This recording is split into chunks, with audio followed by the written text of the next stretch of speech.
तो लाइव करने से पहले मैं यहाँ पर जो भी मुझे सुन रहे हैं, देख रहे हैं, उनको चैत्री नवरात्रि की शुरुआत हो रही है, तो चैत्री नवरात्रि की खूब शुभकामनाएं देता हूँ।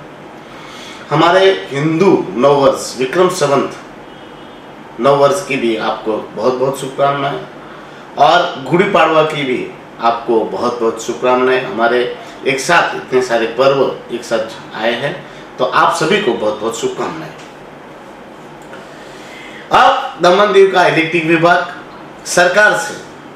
सरकारी से टोरेंट पावर लिमिटेड के पास चला गया है, और वो टोरेंट मालिक एक तरह से टोरेंट ग्रुप अपना इलेक्ट्रिक विभाग का मालिक बन चुका है।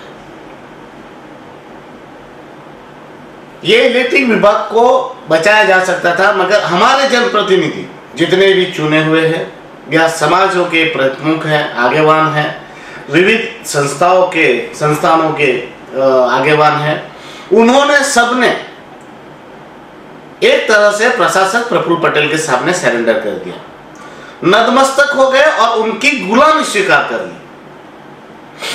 चुने हुए जनप्रतिनिधियों ने अपने अपने पद प्रतिष्ठा को बचाने के लिए निहित स्वार्थ के चलते उन्होंने प्रशासन की गुलामी के साथ साथ चाटुकारिता करना शुरू कर दिया, और वो चाटुकारिता और गुलामी के चलते उन्होंने जब जनता की आवाज उठानी थी तो वहां पर चुप और खामोश रहे। जनता भी जिसको भी चुनती है वो जनप्रतिनिधि नहीं रहता, चुनाव जीतते ही वो जो है वो चाटुकार और गुलाम बन जाता है। फिर उनको अपने पद बचाने की मनसा जागृत हो जाती है, और वो अपने पद बचाने के लिए वो लगे रहे, और आखिरकार हमारा इलेक्ट्रिक विभाग हम सब लोगों की बुजदिली कायरता के चलते आज से इलेक्ट्रिक विभाग प्राइवेट हो गया। मजे की बात है, जब जनता सुसुप्त अवस्था में चली जाए, लीडर लोग जब अपनी जवाबदेही से हट जाए, तो एक तबके की फर्ज बन जाती है। वो तबका है पत्रकार। मगर यहां पर तो कुछ पत्रकार तो प्रशासक के मुखपत्र बने बैठे हैं। हैरानी की बात है, एक पत्रकार ऐसा लिख रहा है आज कि इलेक्ट्रिक प्राइवेट हो गया, और निजी हाथ में जाते ही इलेक्ट्रिक के दाम बढ़ा दिए गए, इलेक्ट्रिक के दाम पर यूनिट बढ़ गए। अब वो पत्रकार जो है, वो चाटुकार पत्रकार, वो लिख रहा है कि जेआरसी ने भाव बढ़ोतरी की। जेआरसी ने कब भाव बढ़ोतरी की? जेआरसी की मीटिंग में मैं था, ये चाटुकार लोग तो चाटुकारिता में लगे हुए थे, तो मीटिंग में कोई आया नहीं। जेआरसी की मीटिंग में ये प्रस्ताव ही नहीं था भाव बढ़ोतरी का, तो भाव बढ़ोतरी जेआरसी कैसे कर सकती है? 2 साल पहले जब भाव घटाए गए थे, तब ये चाटुकार कुछ पत्रकार लिख रहे थे प्रशासक प्रफुल्ल पटेल की दूरदर्शिता दरियादिली के चलते भाव घटाए प्रशासक प्रफुल्ल पटेल ने। तो अब भाव बढ़ा तो जेआरसी ने कैसे बढ़ाया? ये तो पहला डोज है, निजीकरण जो हुआ है उसका पहला डोज दिया गया है भाव बढ़ोतरी।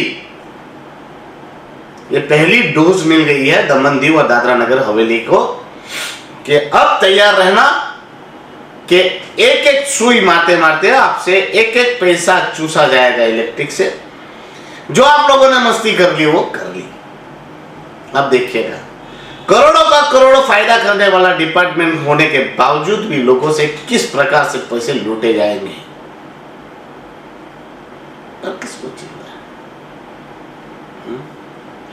जिनको बोलना है वो प्रतिनिधि कहां है?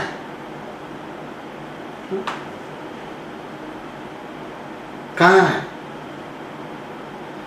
जेआरसी की मीटिंग में सब एकत्रित होना था, बोलना था। लास्ट 3 साल से कोई नहीं आ रहा था।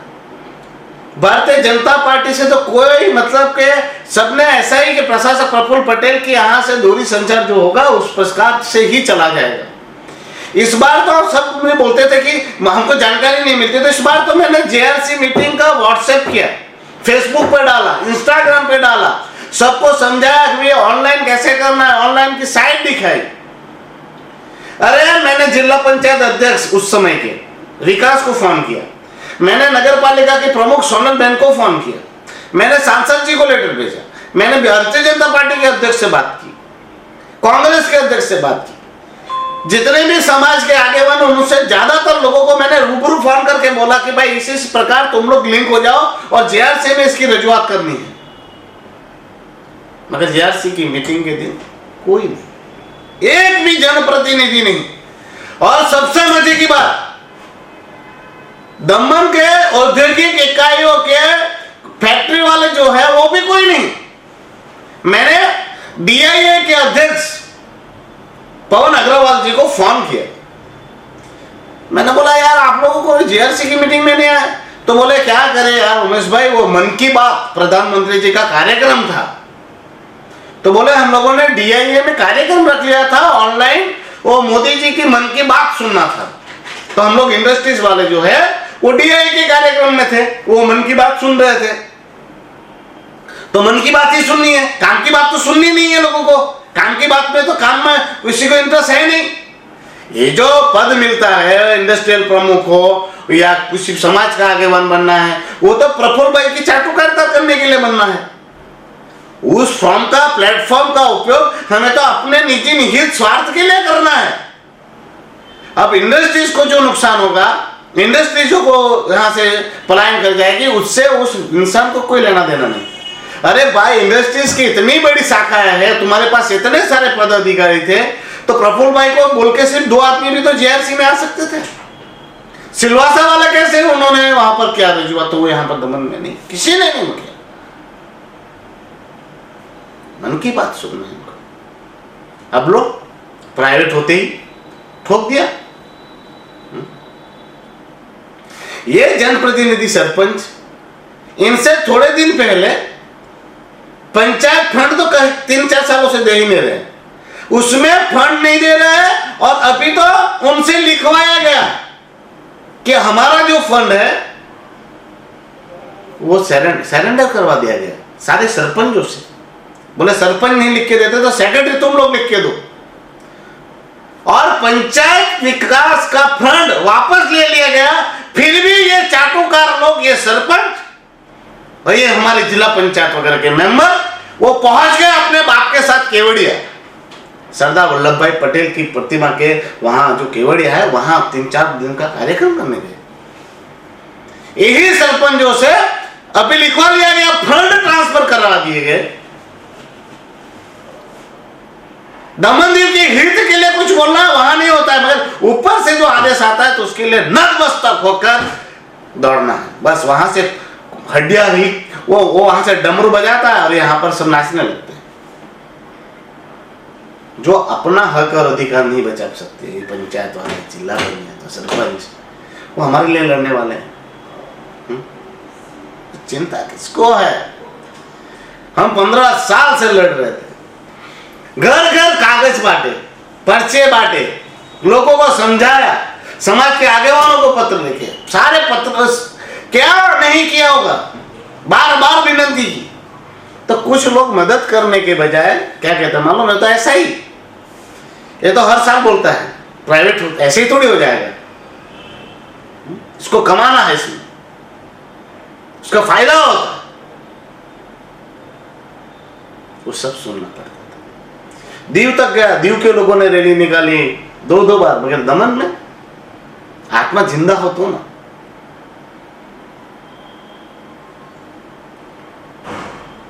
लोगों को कितना समझाया कि भाई नहीं बच सकता, ऐसा नहीं था। अभी भी आप जम्मू कश्मीर वगैरह में जाओ ना, वहां पे इलेक्ट्रिक में काम करने वाले लोगों ने ही बचा लिया इलेक्ट्रिक को। मैं ये नहीं कह रहा था कि आप लोगों को लकड़े लेकर लड़ना है, या कम से कम इस प्लेटफॉर्म पर आप पॉलिटिकली लीडर हो तो आप लोग जाकर रजूआत तो करते, मगर किसी ने रजूआत ही नहीं की। बोलो होने दिया प्राइवेट, जाने दो प्राइवेट। अरे जनता का भी, मैं ये नहीं कह रहा हूं जनप्रतिनिधि अगर आज नहीं काम कर रहे हैं, अगर जनप्रतिनिधि आज समाज की जो समस्या है उसके निराकरण के लिए नहीं लड़ रहे हैं तो उसकी जवाबदेही जनता भी उतनी ही है। ये जनता, हम लोग अभी फोटो मेरा रखूं ना कुछ कार्यक्रम का तो उसमें हजारों लाइक, मगर ऐसा कोई पैम्पलेट रखे तो शेयर करने की तो बात जाने दो, साला लाइक तक नहीं करते, लाइक तक नहीं करते। बोलो, मैंने मेरा सारे पोस्ट आज देखे, जितने भी इलेक्ट्रिक वाले या इस रिलेटेड मैंने कोई भी वीडियो वो रखा हो तो 200 से ज्यादा लाइक नहीं उस पर, और शेयर करने में तो उनकी उंगलियों में लकवा मर जाता है। फिर सिर्फ लोगों को गाली देनी है।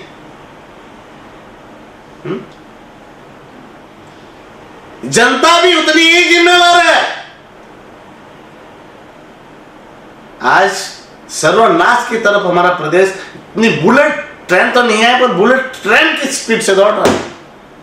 इंडस्ट्रीज, कितनी सारी इंडस्ट्रीज 2 साल में बंद हुई है और अब 3 साल में आप देखना, अभी तो शुरुआत हुई है। अभी तो प्राइवेटाइजेशन का पाव रखते ही अगर 15-20% भाव बढ़ जाता है तो आप लोग सोचिए कि अभी तो शायद जीएसटी भी इंक्लूड होगा। अरे 5,500 करोड़ की प्रॉपर्टी सिर्फ 500 करोड़ में, वो भी 1,000 करोड़ की डिपॉजिट के साथ। और मजे की बात, सरकारी विभागों के, पंचायतों के जो लाइट बिल थे, पंचायत विकास राशि लेने के लिए पैसे नहीं थे। अब मुझे जो जानकारी मिली वो पंचायत को पैसे दिए गए इलेक्ट्रिक के बिल भरने के लिए, ताकि वो टोरेंट वालों को दिया जा सके।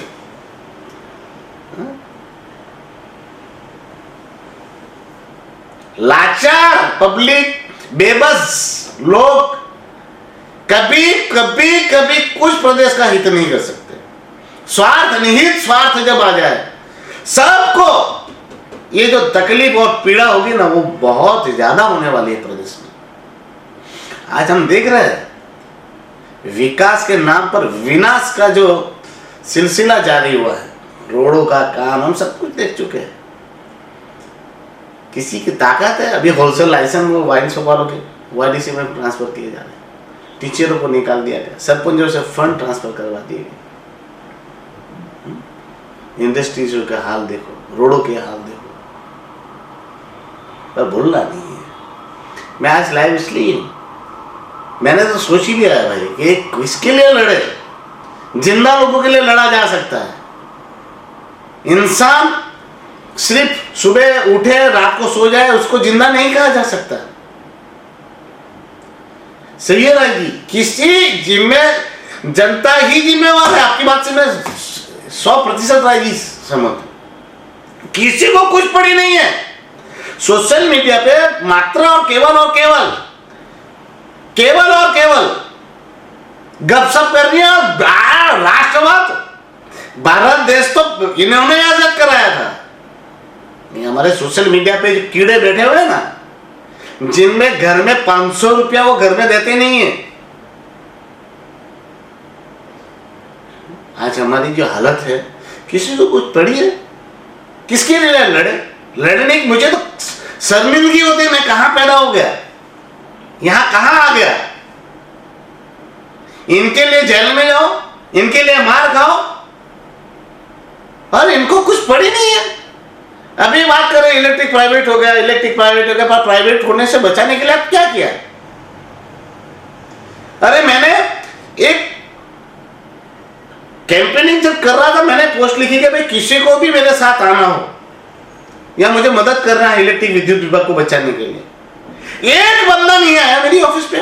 मैंने लिखा था इतने बजे से इतने बजे तक हम लोग यहां से यहां निकलेंगे, एक आदमी नहीं आया, ना एक आदमी ने मुझे फोन किया, एक आदमी नहीं आया मेरे साथ घूमने।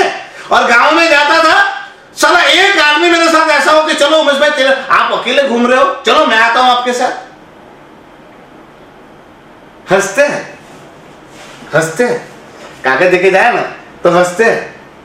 और काफी लोग तो क्या करते हैं, कागज रखते हैं हाथ में, मैं आओ तब तक तो फाड़ के उसमें डाल देते हैं। पीड़ा तकलीफ होती थी मुझे सब देखकर, पर क्या करूं मैं अपने अंदर, कसम से मैंने सोच लिया था कभी नहीं बोलना ही नहीं है। आज 1.5 महीने से मैंने, जब से जीआरसी की आखिरी मीटिंग हुई थी, लास्ट लाइव किया था, बाद में मैंने सोचा था लड़ना ही नहीं है, बोलना ही नहीं है, साले लोग जी सकते हैं तो मैं क्यों नहीं जी सकता। मगर रात को फिर मैंने सोचा कि साला इतना तो गलत हो रहा है और मैं कैसे खामोश हो जाऊं, बोलना पड़ेगा। लड़ाई लड़ी जा सकती है मगर अकेला सेनापति कभी लड़ाई नहीं जीत सकता। उसके लिए आप लोगों को आगे आना चाहिए, साथ देना चाहिए, लड़ना पड़ेगा। पर क्या करें, इस प्रदेश की बात तो सबको पता है, दमनदीव की तो, जिन्होंने अपनी मुक्ति संग्राम के लिए नहीं लड़ाई लड़ी, भारत सरकार को आके हमें आजाद कराना पड़ा। बोलो, बेचारे हमारे स्वतंत्र सेनानी कुछ थे जो बेचारे दौड़ दौड़ कर लड़ाई लड़ने के लिए, हमारे प्रदेश को आजाद कराने के लिए लड़े। भारत सरकार की मदद लेनी पड़ी उनको, मगर जनता ने कभी बगावत करके उनके साथ साथ नहीं दिया, अंग्रेजों का, पुर्तगालियों का। मगर आज वो बात भी सही है। कुछ हमारे बड़े लोग कहते हैं कि आजादी लेकर भी हमने क्या पा लिया, इससे अच्छे तो पुर्तगाली ही है। कम से कम पुर्तगाली लोगों ने हमारे दमनदीव वासियों को वहाँ की नागरिकता देकर उनको वहाँ पर स्टेबल तो किया, उनको हक और अधिकार तो दिए। तो इनसे तो कम से कम कह रहा है कि आज की सरकार से, ऐसी प्रशासन, तानाशाह प्रशासन से तो कम से कम हमारे वो पुर्तगाली अच्छे थे। चलिए कोई बात नहीं, अभी भी लड़ाई चालू है। ऐसा नहीं है कि विद्युत विभाग को बचाने की लड़ाई छूट गई है। हमारे मित्र है सतीश भाई शर्मा जी, अभी भी लड़ रहे हैं, उनसे मैं संपर्क में हूँ और काफ़ी समय से उनसे मेरी बातचीत होती रहती है इलेक्ट्रिक विभाग के निजीकरण को रोकने के लिए, क्योंकि उस बंदे ने जिगर दिखाया। उन्होंने केस किया, हाई कोर्ट गए, सुप्रीम कोर्ट गए, मैंने भी उनको पूरा समर्थन दे रखा है, पूरा साथ दे रहा हूँ। मैं उनसे बार बार इस मुद्दे पर चर्चा करता हूँ। दुख की बात है कि अभी भी ये जो मैटर है, निजीकरण को जो चैलेंज किया गया है, उसकी सुनवाई अभी तक हुई नहीं है पूरी। अभी तक ये केस पेंडिंग है, फिर भी प्रशासन ने उस जजमेंट आने का भी इंतजार नहीं करते हुए ऑर्डर दे दिया। एक मुझे दुख तो और हैरानी इस बात की होती है, 31 तारीख को, मार्च की 31 तारीख को नोटिफिकेशन लाया जाता है और 1 तारीख को सरेंडर किया जाता है। इतनी जल्दबाजी। पर यहाँ तो है, अभी फर्क किसको पड़ता है? फर्क उनको पड़ता है जहाँ लोग जिंदा होते हैं। यहाँ तो चाटुकार, दलाल, उन लोगों का साम्राज्य है।